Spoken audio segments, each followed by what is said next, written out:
Tenemos, bueno, la mesa, como sabéis, esta mesa se titula La Revolución Social Televisada. En primer lugar nos va a hablar Ramón González Ferriz. Ramón González Ferriz es responsable de la edición española de Letras Libres, la revista Letras Libres, que todos seguramente conocéis, y que simplemente para indicar un poco cuál es la trascendencia de esta revista, en fin, en mi experiencia con amigos que publican, etcétera, mi experiencia es que Letras Libres es una referencia máxima, una referencia principal, ¿no? Cuando algún amigo nos decía, pues fulano ha publicado en Letras Libres, era como, bueno, por fin, o sea, ha llegado, ¿no? A una cosa seria, a una cosa. Letras Libres es toda una referencia, ¿no? En el pensamiento. Y Ramón González Ferriz es su editor en España. Además de ello, bueno, es editor en general, traductor, redactor, es articulista, pues, en fin, un articulista prolífico, por así decirlo. Lo hemos leído en El País, lo hemos leído en otros medios, lo podemos leer en su blog, que actualiza con todas esas colaboraciones, ¿no? De gran interés. Y además es autor del ensayo La Revolución Divertida, publicado hace unos años, en 2012, en la editorial Debate. No hace falta decir mucho más, creo que lo que interesa ahora es que le escuchemos. Adelante, Ramón. Muchas gracias. Gracias a todos por estar aquí, gracias a UPyD por la invitación. El nombre de esta mesa es La Revolución Social Televisada, y quería contar algunos precedentes de lo que nos está pasando ahora en la relación entre televisión y política.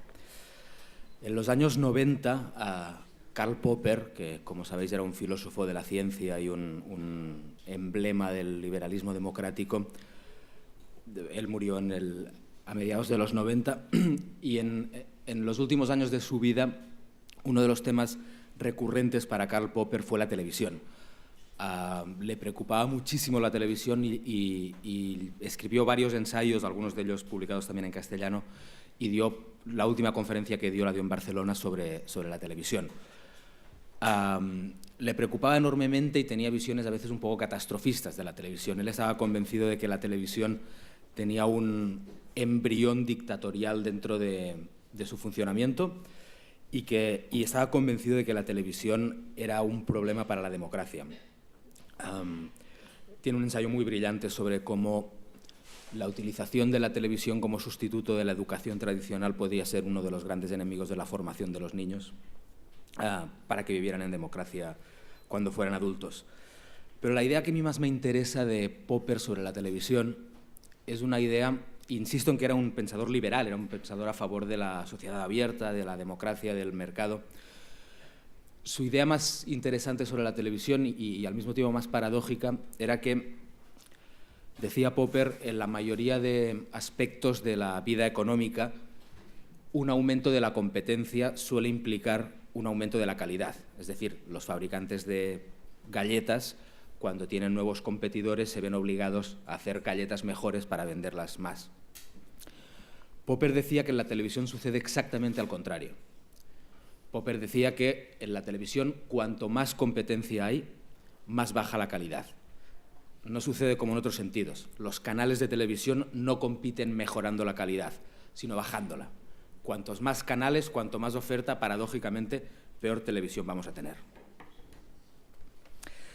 Es una idea que no sé si es cierta. Es decir, que empiezo con una duda. No estoy seguro de que sea verdad.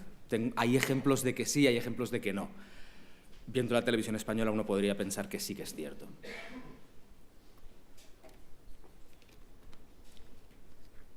La televisión tal como la entendemos, o más o menos como la entendemos actualmente, se estableció después de la Segunda Guerra Mundial en Estados Unidos, en los años 50. Creo que Televisión Española es del 57, pero lo estoy diciendo de memoria y no estoy seguro. Era una televisión que, si la vemos ahora, nos parecerá muchas veces mejor que la televisión actual.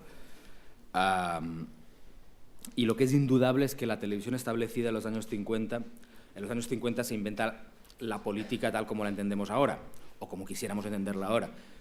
Son los años de la posguerra, son los años de la creación de los grandes estados del bienestar, de la democracia de partidos socialdemócratas y demócrata cristianos alternantes, del gran consenso, digamos, económico de lo que Hobsbawm llamó los 30 años gloriosos o los 30 años de oro. En todo caso, la televisión surge en los años 50 de manera masiva y tiene una enorme influencia en la política.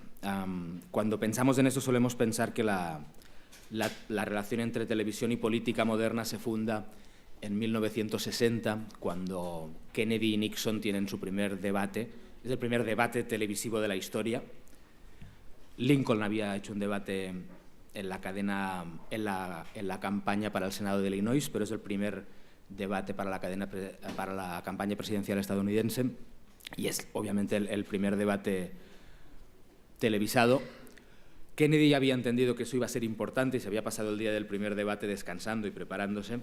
Nixon no entendía que eso iba a ser importante y se había pasado el día del debate de campaña.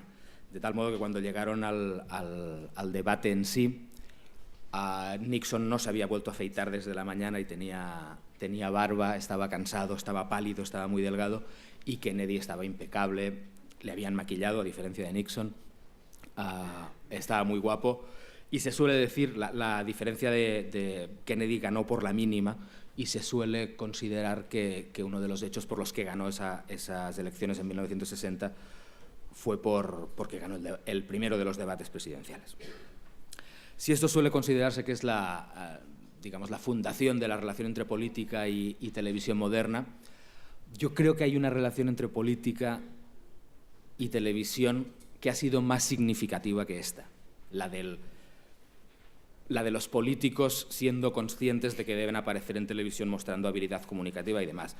Yo creo que ha habido una relación incluso más significativa que esta, y es la relación que desde los años 60 ha tenido la televisión con lo que, resumiendo de una manera brutal, podemos llamar el rebelde guapo.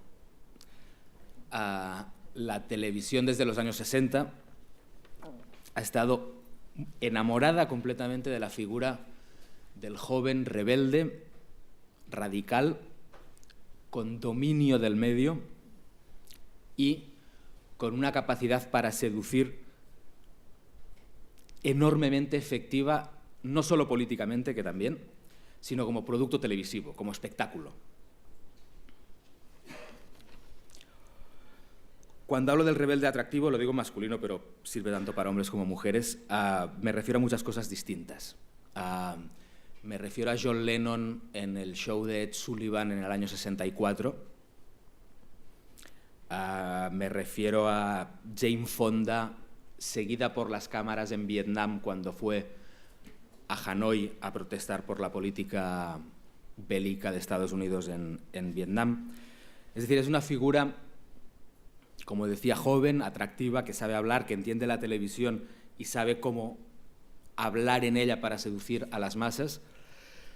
Hablo de figuras culturales, pero la cultura, como sabemos, acaba teniendo impacto en la política. Es decir, que son esta gente, John Lennon, Jane Fonda, tantos otros, yo hablo de ellos como revolucionarios divertidos, es decir, gente no revolucionarios políticos en el sentido de Fidel Castro o de Mao, aunque su influencia de estos tenían también, sino como gente que entiende los medios de comunicación y entiende sobre todo la televisión y sabe que ese es el lugar en el que tú puedes mostrarte como un tipo, al mismo tiempo, un rebelde político y al mismo tiempo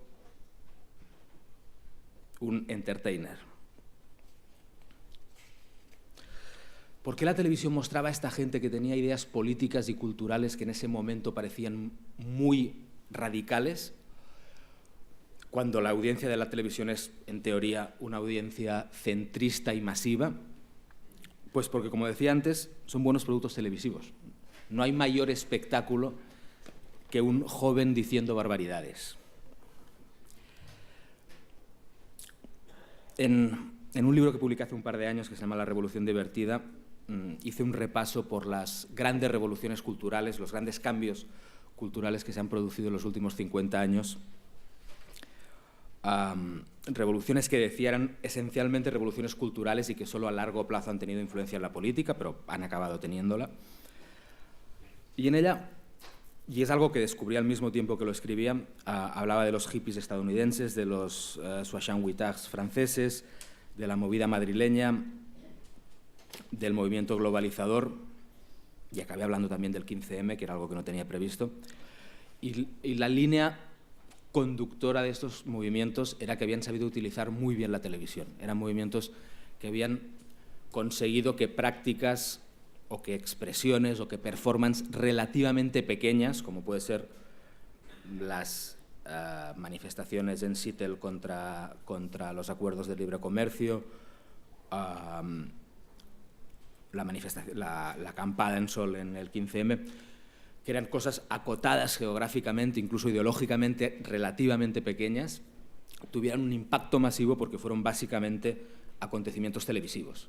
Es decir, eran acontecimientos que se volvieron nacionales o globales gracias a la televisión. Yo creo que muchas veces, gracias a la televisión en mucha mayor medida que a Twitter y Facebook, que ahora nos tiene un poco obnubilados.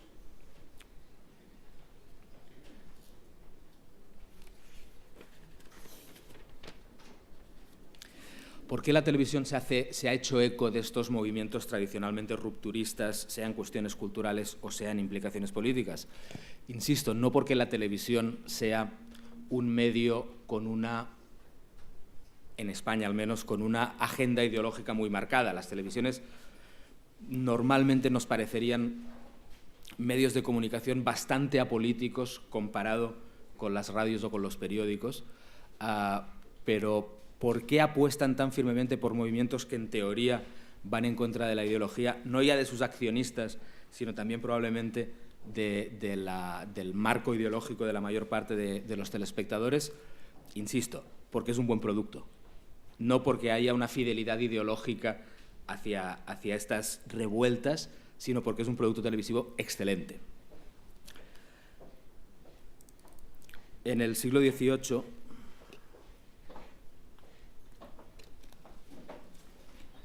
un filósofo francés, Benjamin Constant, al que llevo citando todo el rato en estos últimos días, decía que una de las posibles consecuencias negativas de las democracias era la estabilidad.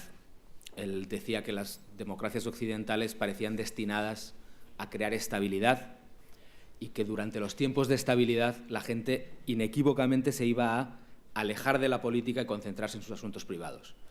Durante épocas de estabilidad y de prosperidad nos centraríamos en nuestro trabajo, nos centraríamos en hacer un poco de fortuna, nos centraríamos en nuestras empresas.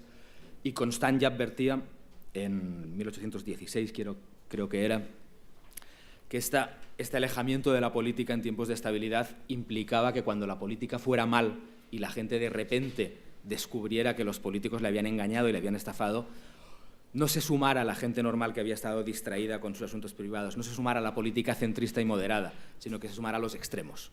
Después de pasar de la política, nos apuntamos a la demagogia y al extremismo. Insisto que esto lo dijo hace 2 siglos. Eso es exactamente lo que creo que pasa con la televisión. La televisión creo que es apolítica la mayor parte del tiempo y que cuando decide ocuparse de la política lo hace desde los extremos de la demagogia y del espectáculo político más que de la moderación y del centrismo. En buena medida por algo que también surgió en los años 60, que fue la sustitución del político aburrido por el político divertido. Desde el momento en que el político tiene que enfrentarse a la televisión, está obligado a dejar de ser un tipo o una tipa aburrido y reflexivo, y está obligado, se ha visto arrastrado a dar espectáculo. El político no puede salir en televisión diciendo que tiene dudas, que no lo tiene claro, que hay matices, sino que tiene 50 segundos para asegurarle al mundo que él tiene la respuesta y que él sabe lo que hay que hacer, y además tiene que decirlo de una manera ingeniosa. Y la segunda consecuencia del cambio en política que produjo la televisión en los años 60 fue la creación de un nuevo actor político que en cierta medida sustituía al intelectual clásico, que el intelectual clásico es un tipo aburrido, reflexivo, la mayor parte del tiempo con caspa y pelos en las orejas, por gente mucho más atractiva cuando habla de política, que son, por frívolo que parezca, los cantantes y los actores. La política televisiva nos está empujando más a escuchar sobre qué debemos hacer en África a Madonna y Angelina Jolie que a un economista especialista en desarrollo en países del tercer mundo. Porque esa es la lógica televisiva. Y ahora nuestro mayor experto en deuda pública es Bono, no José, sino U2. Sí, puede ser que sea mejor. Lo que quiero decir es que la lógica televisiva ha sustituido la idea clásica de qué es el conocimiento y quién tiene autoridad para hablar en público sobre asuntos complejos y públicos por la necesidad de que o bien el político adopta estas maneras televisivas o bien es sustituido por Javier Bardem. Esto podría indicar, y en parte indica, que la televisión es un medio esencialmente irresponsable, lo cual sin duda es cierto. La televisión es esencialmente irresponsable, pero probablemente también podríamos decir que todos somos esencialmente irresponsables. Quiero decir, la televisión se preocupa de que a la televisión le vaya bien y para ello hace apuestas que pueden alterar los equilibrios políticos y las estabilidades políticas. A la televisión le da igual mientras a sus accionistas les vaya bien. Esto no es único de la televisión, lo hacen los periódicos, lo hacen las radios y probablemente también lo hacen todos los sectores de la población. Un taxista está más preocupado porque a los taxistas les vaya bien que porque a toda la sociedad le vaya bien.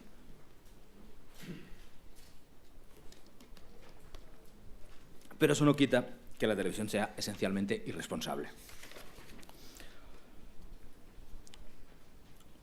Para volver al principio y para acabar, cuando Popper decía que la televisión funcionaba por unos equilibrios económicos de oferta y demanda distintos a del resto de la economía, yo no he podido evitar pensar en esos mismos términos lo que está pasando ahora con los periódicos.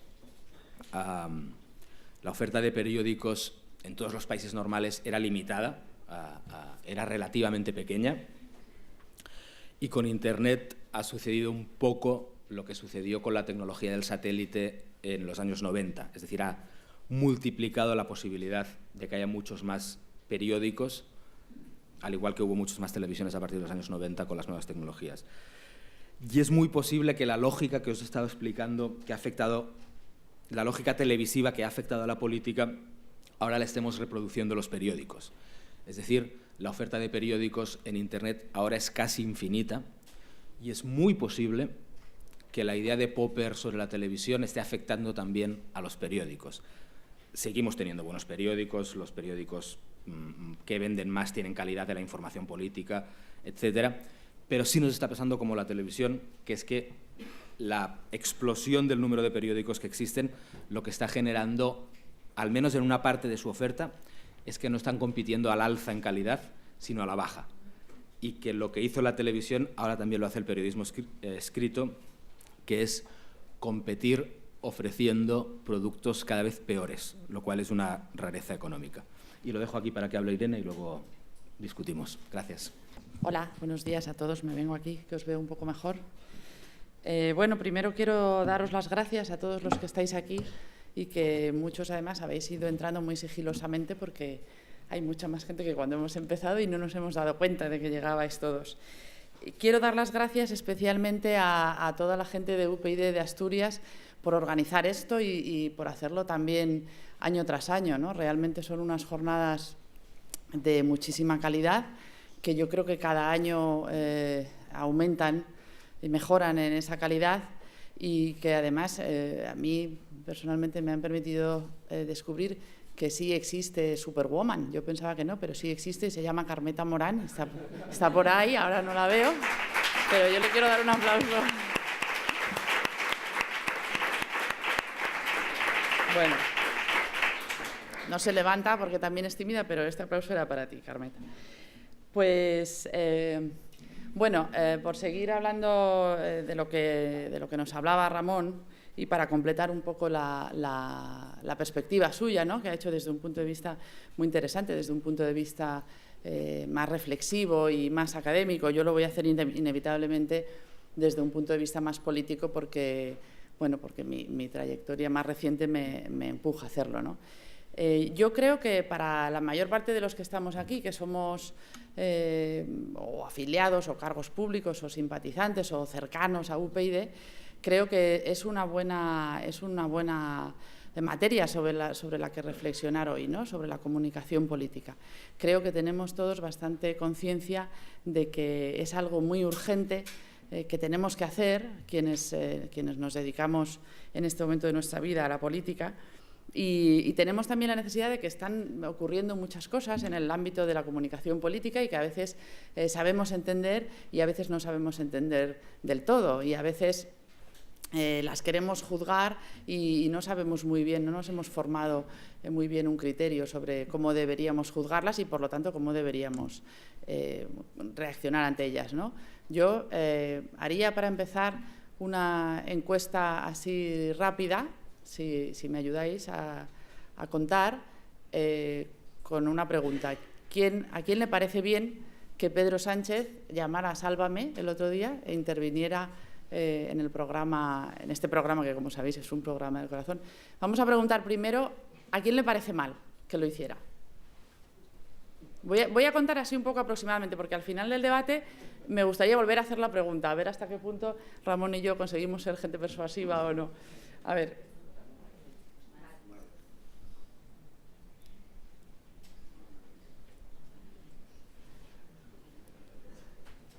27. Bueno, yo cuento como 35, así a bulto, ¿eh? Esto no es un recuento serio. ¿Y a quién le parece bien?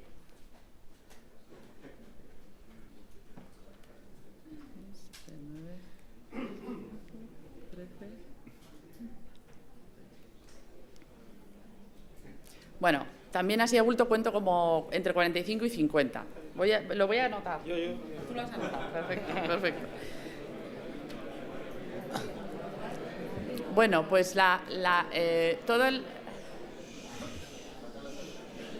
todo el debate que espero que tengamos después de nuestras intervenciones, en el fondo gira en torno a esto, en qué consiste la comunicación política y qué debemos hacer para comunicar, los que nos dedicamos a la política, qué debemos hacer y qué debemos hacer mejor. Yo tengo la convicción absoluta y además cada vez más y sin ningún género de dudas de que nuestro proyecto político es el mejor para España, es lo mejor que podemos querer para nuestro país. Y además es el que la mayoría de la gente apoya, es el que probablemente comparten. El 80% de los españoles comparten el 80% de nuestro proyecto. No digo el 100%, pero en fin, eso casi hasta es deseable, ¿no? Que no haya un apoyo cerrado. Tengo la convicción de que además hacemos la mejor política que se puede hacer. Que los que estamos en las instituciones y los que trabajáis en el partido sin estar en las instituciones, pero que también eso es hacer política, creo que hacemos política de la mejor forma que se puede hacer, honradamente, responsablemente, con un alto sentido de la responsabilidad, con un alto sentido del país, sin tolerar prácticas corruptas, sin tolerar la mentira, en fin, introduciendo unos estándares de comportamiento muy elevados en la política. Entonces, cuando veo esto, me pregunto, me sugirió la idea el otro día, hablando con un colega periodista, me contaba que en el New York Times habían hecho un estudio muy exhaustivo, habían estado 6 meses investigando, entrevistando gente, para saber cómo situarse, ¿no? en la revolución digital y lo que implica para el periodismo.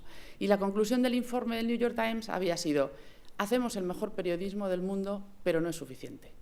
Y mi conclusión respecto a nosotros mismos, respecto a UPyD, es: hacemos la mejor política, vamos a decir de España, vamos a ser humildes, no vamos a decir del mundo, ¿no? Hacemos la mejor política que se puede hacer y no es suficiente. Y entonces, cuando pienso en qué podemos mejorar, creo que podemos hacer mucho mejor la comunicación política. Y eso es algo en lo que en primer lugar, tenemos que estar todos de acuerdo y, en segundo lugar, tenemos que saber cómo hacerlo, ¿no? Creo que hay demasiadas dudas respecto a que, en primer lugar, que la derrota del bipartidismo se ha producido ya se ha producido, es decir, siguen estando ahí, pero como todos los grandes edificios tardan en caer, salvo las Torres Gemelas, pero esto es la excepción que confirma la regla, es decir, los grandes gigantes de la historia caen lentamente y ellos son dos de esos. Entonces, en primer lugar, creo que el bipartidismo está destruido y creo que lo hemos destruido nosotros sin ningún género de dudas. El problema, lo que ahora mucha gente piensa, que es que quien ha destruido el bipartidismo ha sido Podemos, en realidad ellos han llegado justo en el momento en que nosotros le habíamos dado la estocada de muerte. Y algunos de nosotros, no sé hasta qué punto a vosotros os ocurre también, nos hemos quedado con la sensación de que ellos han llegado en el momento preciso en el que se recogían los frutos, que por cierto no son tanto mayores que los que hemos recogido nosotros en términos de eurodiputados, pero sí, hay que reconocerlo en términos de generar quizá esa sensación de que el cambio es posible, ¿no? Que esa se ha generado a partir del resultado de ellos en las elecciones europeas. Es verdad que estamos en un momento muy crítico para nuestro país. Tenemos la sensación de que la centrifugadora se ha puesto en marcha, ¿verdad? Y han empezado a saltar primero el Rey, luego Rubalcaba, luego incluso de otro modo, y que en paz descansen, Botín y Isidoro Álvarez, en fin, como grandes figuras de la vida política y económica española, pues han saltado porque la centrifugadora se ha puesto en marcha. Nos contaban el otro día, que me pareció de esos hechos que son muy reveladores sobre lo que está ocurriendo, que hay grandes casas de encuestas que en estos momentos no pueden hacer encuestas por los problemas de cómo analizar los datos reales de la gente, los datos que la gente les da, no terminan de creerse los datos, pero no saben cómo hacer esa cocina famosa que hacen las encuestas. A mí me parece que eso da idea de cómo todo lo subterráneo, todo lo que no se ve,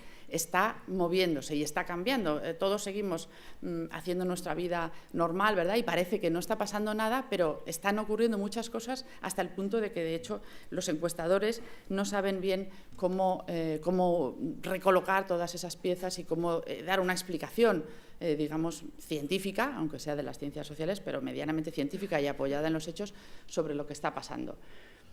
Entonces, yo creo que en este momento que es crítico, lo que tenemos nosotros que insistir es en que primero nosotros somos esos generadores del cambio y que nosotros somos los que hemos contribuido al paso previo a derrotar al bipartidismo, sin lo cual no habría ocurrido nada.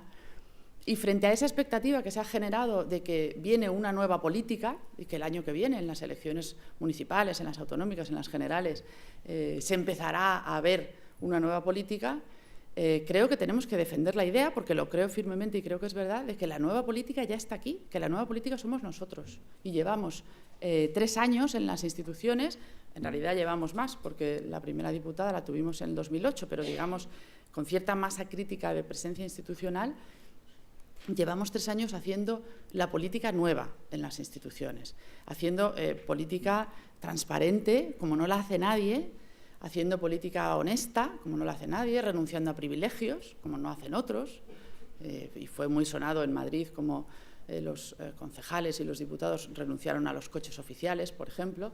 Fue muy sonado el hecho en sí, pero creo que tenemos que ser capaces de transformar todo eso en un relato coherente, en un relato que diga de puertas afuera que la nueva política somos nosotros y que la nueva política ya está aquí.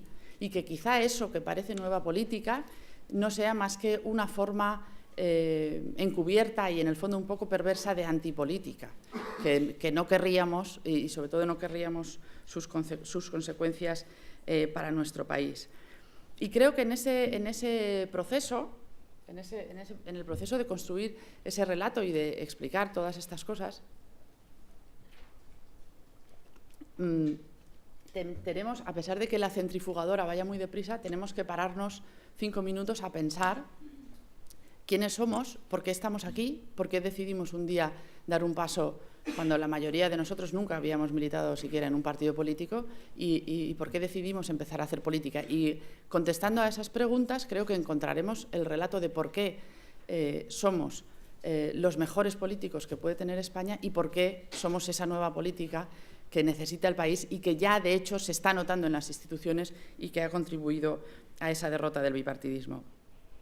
Creo que lo que todos los ciudadanos, o la gran mayoría, siente en esta crisis económica y financiera, pero también política, básicamente es que las élites les han fallado. Y en el fondo eso fue lo mismo que sentimos nosotros, lo que nos empujó a dedicarnos a la política y a digamos, acceder a un mundo que considerábamos, como explicaba muy bien Ramón, que, bueno, en tiempos tranquilos y tal, pues a eso ya se dedican otros y tal, ¿no? Y ya lo hacen. Sentimos lo que todo el mundo siente ahora, simplemente nosotros, por ser más sensibles, por ser más conscientes, por lo que sea, lo sentimos un poco antes y por eso ya estábamos aquí, cuando la gente está sintiendo todo eso. Lo que sentimos es que las élites han fallado a los ciudadanos, que particularmente este gobierno, que debía preocuparse, como todos los gobiernos, por garantizar la cohesión en el sentido más amplio, la cohesión social, la cohesión territorial y la cohesión generacional, pues su balance es que la cohesión social está destruida y que los niveles de desigualdad en España son mucho mayores que en países incluso que han sido intervenidos formalmente por la Troika, como Portugal. En Portugal no ha aumentado la desigualdad tanto como en España durante la crisis. ¿Qué voy a decir de la cohesión territorial, ¿no? Que os voy a decir que no esté en las noticias todos los días, pero particularmente ayer y hoy, sin que desde el Gobierno central se le haya conseguido, sí, ahora oponer unas medidas jurídicas, pero sin que se haya conseguido articular un discurso político que explique por qué estamos mucho mejor juntos, que explique por qué es mucho mejor para un país estar cohesionado también en lo territorial.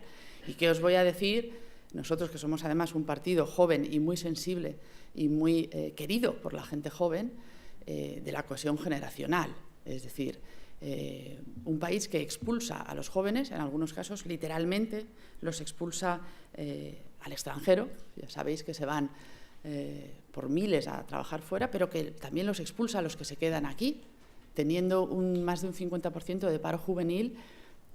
Todavía hay gente que se pregunta y nos pregunta si creemos que el populismo va a durar mucho. Pues sí, teniendo un 50% de paro juvenil, desde luego, que además nadie puede achacar a cuestiones personales o particulares, ¿no? Cuando hay un paro juvenil del 5 o del 7%, puedes decir, no, es que les falta formación, la formación profesional en España no es buena, bla, bla, pero cuando es del 50 y tantos % está claro que es un problema estructural y es un problema del país. Pues tampoco se ha hecho nada por garantizar la cohesión entre generaciones. Nosotros hemos propuesto, entre otras muchísimas cosas, es el contrato único que ya todos conocéis, pero desde el Gobierno no se ha hecho nada más que precarizar aún más las condiciones de trabajo de la gente joven que se incorpora a ese mercado laboral. Pues bien, todas esas cosas, esa ruptura de la cohesión es la que tenemos que cambiar y la que todos nosotros ya sabíamos que teníamos que cambiar y a lo que sabíamos que nos enfrentábamos cuando decidimos dedicarnos a la política. Y eso lo hemos hecho nosotros. Desde el primer momento hemos reivindicado esa cohesión que, insisto, yo creía que era la máxima preocupación de un gobernante, pero hemos descubierto desde dentro de las instituciones, lo que todo el mundo ya sabe también fuera, que esa élite de la que todos nosotros nos sentimos desapegados un día y por eso decidimos dedicarnos a la política, hemos descubierto que esa élite está mucho más preocupada por su propia cohesión interna y por su propia supervivencia que por la supervivencia de los ciudadanos. Esto es lo que nosotros sabemos desde hace varios años. Y por eso digo que se trata simplemente de que con todo eso conformemos el relato adecuado, el relato que le tenemos que explicar a la gente.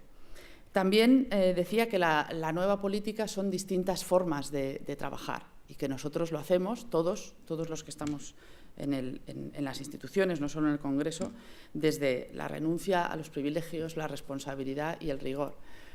Y lo tercero y lo más importante, que la nueva política está para acabar con la corrupción política y que nosotros ya lo hemos hecho, que no es que lo vayamos a hacer, es que ya lo hemos hecho. Es que tenemos 7 años de vida como partido y no tenemos ni un solo caso de corrupción política en nuestro partido.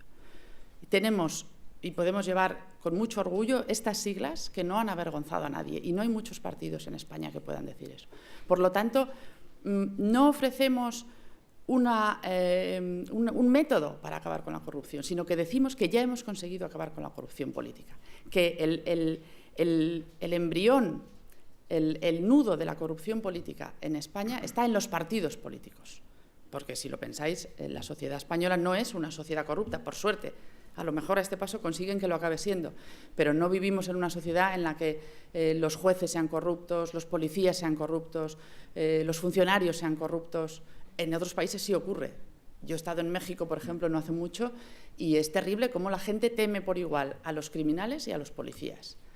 Pero eso en España no ocurre. En España la sociedad no es corrupta, la política es corrupta y el epicentro de esa corrupción está en los partidos políticos. Y por eso nosotros le podemos decir a la gente que no es que vayamos a acabar con la corrupción política, sino que ya lo hemos hecho. Y no ha sido por casualidad que en nuestro partido no haya habido casos de corrupción política. Ha sido porque hay controles, porque hay exigencias, porque tenemos un mensaje inequívoco de tolerancia cero a la corrupción política y porque cuando se han visto el menor asomo de posibilidades de corrupción en alguna persona, se han tomado medidas contra esa persona, las que se han considerado oportunas, para atajar de raíz esa corrupción política. Por lo tanto, ya lo hemos hecho. No vamos a decir que lo vamos a hacer, sino que ya lo hemos hecho. Y creo que tenemos que creernos mucho más nosotros mismos todo lo que ya hemos hecho. Y que ese es nuestro gran caudal ético, el caudal ético que todos los demás partidos no pueden exhibir. Creo que tenemos que ponerlo en valor y creo que tenemos que transmitirlo para afuera. Todo esto es lo que, desde mi punto de vista, creo que debemos hacer y la siguiente pregunta es ¿cómo lo debemos hacer? Pues básicamente, y terminando, hay dos maneras. Una es directamente a través de la gente y otra es con los medios de comunicación. Directamente a través de la gente hay muchas experiencias que tenéis vosotros mismos a nivel local y que nos las contáis cuando vamos por ahí a hacer campaña y que son, desde luego, muy enriquecedoras y que quizá deberíamos buscar la manera de ponerlas todas en común para que las distintas aportaciones nos enriquezcan los unos a los otros, ¿no? Creo que la gente valora muy directamente que estemos en la calle, que estemos hablando con ellos, que les atendamos cuando nos escriben en Twitter, que les atendamos cuando nos escriben un correo electrónico. Eso es comunicar directamente con la gente y eso es muy importante porque cada una de esas personas que se lleva una buena respuesta nuestra, no necesariamente que le solucionemos un problema, porque por desgracia muchas veces no lo podemos hacer, pero simplemente que vea que nos preocupamos por sus problemas. Cada persona que ha tenido un buen trato con nosotros es un agente de campaña nuestro. Es una persona que va a hablar cuando esté en el bar tomándose un café con sus vecinos, que va a hablar con su familia, que va a hablar con sus amigos. Son agentes de campaña que actúan sin que nosotros lo sepamos y a los que tenemos que cuidar mucho. Me contaban los compañeros de Canarias, que no sé si estará alguno por aquí, pero bueno, lo contaré, que una de sus que por cierto, en Canarias sabéis que hemos tenido muy buenos resultados en las europeas y que hemos subido de manera espectacular, que una de sus herramientas de campaña era, cuando hablaban con la gente por la calle, darle la tarjeta de visita. Oye, este es mi teléfono y cuando yo sea eurodiputado, concejal, diputado, lo que sea, si tienes un problema, en tu comunidad hay un problema, en tu barrio, en tu portal, en tu colegio, del colegio de tus hijos, pues nos llamas. Y eso funciona. Hay que pensar cosas como esa, que funcionen para que la gente sienta que estamos tan cerca como realmente estamos. No se trata de impostar nada, sino que se trata de comunicar lo que realmente somos. Y somos, lo sabéis, ¿no? Entre el 80 y el 90% de la gente que pertenecemos a este partido nunca antes habíamos estado en política. Somos ciudadanos haciendo política y no es que estemos cerca de la gente, es que somos la gente. Solamente nos falta que cuando empezamos a estar en las instituciones sigamos siendo capaces de transmitir fuera de las instituciones todo lo que hacemos dentro y todo lo que seguimos también haciendo fuera. Y por último, la segunda manera de comunicar todo esto, que es, como decía, en los medios de comunicación, pues que voy a deciros, tenemos que ir a todos, hay que hacerlo todo, hay que ir a todas las televisiones, a las radios que tienen una audiencia de 1000 oyentes también hay que ir, a todos los sitios hay que ir. Yo creo que hay que ir a todos los sitios donde está la gente porque cuando llega el día de votar, vota igual el que ve Sálvame y el que no pone nunca la tele porque le parece que todo es un producto degradado y un espectáculo frívolo, etcétera. Y no es desde un punto de vista estrictamente electoralista en el sentido de decir solo vamos a querer entonces conseguir votos y vamos a perder nuestros principios y tal. Nada de nuestros principios está en juego, más bien al contrario, cuando nosotros convencemos a la gente de nuestras ideas, porque al final la política, si no convences a la gente, no compartes tu proyecto, es decir, la batalla política se libra al final en el cerebro de las gentes y en el corazón de las gentes. Cuando tú consigues que alguien cambie su mentalidad y realmente dé prioridad a la lucha contra la corrupción, ya le has hecho uno de los tuyos. Ahora solo falta que sepa asociar esa importancia de la lucha contra la corrupción a UPyD. Y no para que nos voten más y tengamos más cargos, sino porque si no conseguimos ese mayor respaldo electoral, no vamos a conseguir cambiar el país. Y tenemos una enorme responsabilidad con el país.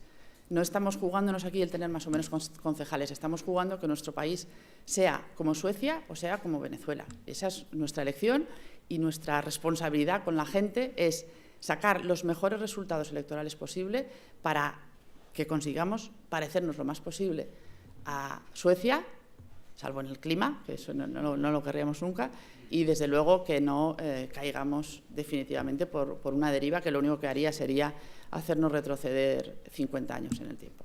Nada más, muchas gracias.